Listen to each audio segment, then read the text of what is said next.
Benzy Montessori international school വാർഷികാഘോഷം Benzila 2026 വിപുലമായി ആഘോഷിച്ചു. അക്ബർ ഗ്രൂപ്പിന്റെ നേതൃത്വത്തിൽ പൊന്നാനി തൃക്കാവിൽ പ്രവർത്തിക്കുന്ന ബെൻസി മോണ്ടിസോറി സ്കൂളിന്റെ വാർഷികാഘോഷം വിപുലമായി ആഘോഷിച്ചു. Akbar group MD doctor KV Abdul Nasar ഉദ്ഘാടനം ചെയ്തു. പൊന്നാനിയിൽ ആദ്യമായി മോണ്ടിസോറി സ്കൂൾ ആരംഭിച്ച് കുട്ടികളുടെ വിദ്യാഭ്യാസ വളർച്ചയ്ക്ക് പങ്കുവഹിക്കാൻ സാധിച്ചതിൽ അഭിമാനമുണ്ടെന്നും മത്സര പരീക്ഷകളിൽ സ്കൂളുകളിലെ കുട്ടികൾക്ക് മികച്ച നേട്ടം കൈവരിക്കാൻ സാധിച്ചത് പ്രവർത്തനങ്ങൾക്ക് കൂടുതൽ കരുത്തേകിയെന്നും അദ്ദേഹം പറഞ്ഞു. മാറിക്കൊണ്ടിരിക്കുന്ന പൊന്നാനിക്ക് അനുസൃതമായ വിദ്യാഭ്യാസ രീതിയാണ് അക്ബർ ഗ്രൂപ്പ് നടപ്പിലാക്കുന്നതെന്നും കച്ചവട താല്പര്യമില്ലാതെ സമൂഹത്തിന് സഹായകമാകുന്ന വിധത്തിൽ വിദ്യാഭ്യാസ വളർച്ചയ്ക്ക് വലിയ പങ്കുവഹിച്ചുവെന്ന് ചടങ്ങിൽ മുഖ്യാതിഥിയായി പങ്കെടുത്ത MLA അഭിപ്രായപ്പെട്ടു.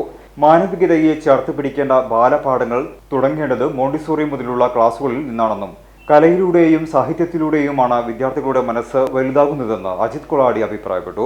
നാസ് ഓഡിറ്റോറിയത്തിൽ നടന്ന പരിപാടിയിൽ നഗരസഭാ കൗൺസിലർ സാദിഖ് അധ്യക്ഷത വഹിച്ചു. Shreya S. Nair, police inspector S. Ashraf എന്നിവർ മുഖ്യാതിഥികളായി പങ്കെടുത്തു. ഡോക്ടർ ജോൺസൺ കർമ്മ, ബഷീർ കോയ മാസ്റ്റർ, PV അയ്യൂബ്, റണി അനിൽകുമാർ എന്നിവർ സംബന്ധിച്ചു. റഹിന ടീച്ചർ സ്വാഗതവും സാജിദ നന്ദിയും പറഞ്ഞു. തുടർന്ന് വിദ്യാർത്ഥികളുടെ കലാപരിപാടികൾ അരങ്ങേറി. ഇന്നത്തെ ഈ ദിവസം മനോഹരമാക്കുന്നതിൽ പങ്കാളികളായ കുട്ടികളെയും അധ്യാപകരെയും എല്ലാ ജീവനക്കാരെയും രക്ഷിതാക്കളെയും അഭിനന്ദിച്ചുകൊണ്ട് നിങ്ങളുടെ അനുവാദത്തോടുകൂടി ബെൻസില 2026 ഉദ്ഘാടനം ചെയ്തതായി പ്രഖ്യാപിക്കുന്നു. ഇന്ന് മലപ്പുറം ജില്ലയിൽ തന്നെ ശ്രദ്ധേയമായ ഒരു പ്രദേശമായി പൊന്നാനി മാറ്റാൻ നമുക്ക് കഴിഞ്ഞിട്ടുണ്ട്. അതിന് ഒരു നല്ലൊരു സംഭാവന നൽകിയതാണ് അക്ബർ ഗ്രൂപ്പ്.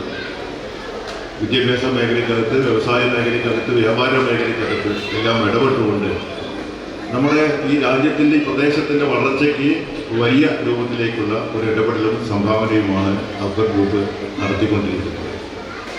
പൊന്നാനി നമുക്കിനി മുന്നോട്ട് കൊണ്ടുപോകണം. നമ്മൾ ഈ വിദ്യാഭ്യാസ സ്ഥാപനത്തിന് മാറണം. വിദ്യാഭ്യാസപരമായിട്ട് മറ്റു വിഷയം കിടക്കാൻ ഞാൻ ആഗ്രഹിക്കുന്നില്ല. ഇനി 5 കൊല്ലം കഴിഞ്ഞാൽ ഈ മോണ്ടിസോറിയുടെ സ്വഭാവം എന്താണെന്ന് എനിക്ക് പറയാൻ കഴിയില്ല.